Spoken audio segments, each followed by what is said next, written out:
Hi there. This is the thought for the day. Another one from the land of the gods. Okay. And Theodorus and Helena are still talking, and he is still teaching her. He says in this little piece, the obstacles that arise from the external world are intimately connected with those that arise in the inner world, and they cannot be separated.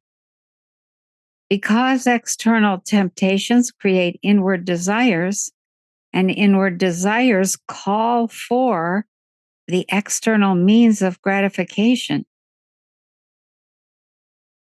Still, many people don't crave the illusions of life, but then they don't have the strength to resist them either.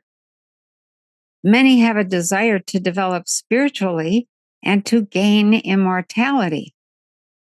Still, they believe themselves to be forced by external circumstances, which they dare not resist, to employ all of their time and energy to attain worthless things instead of using their strength to dive down into the depths of the soul to search for the priceless pearl of wisdom.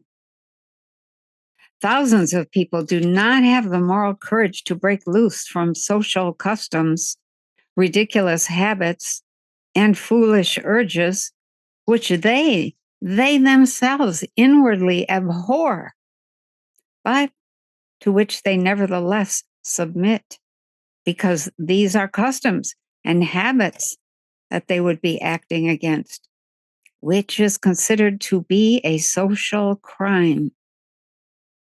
Thus, thousands sacrifice their immortality to the stupid goddess of fashion. Who dares to break loose from the bondage imposed upon them by the fashion that currently dominates religious thought and to exchange it for the freedom of eternal life?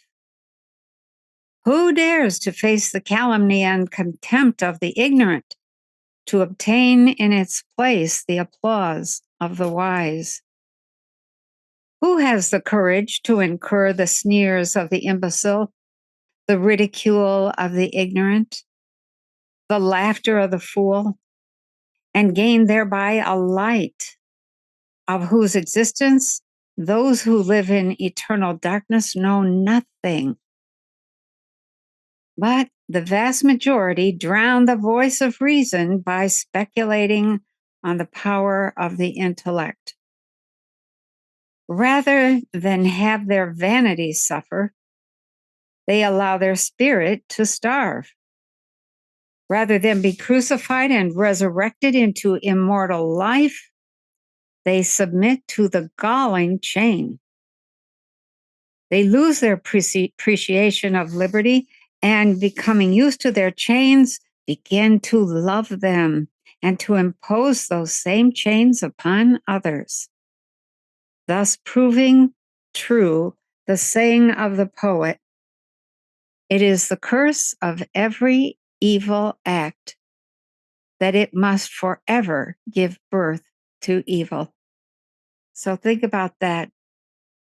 Think about what you are trading away without knowing what you're trading away.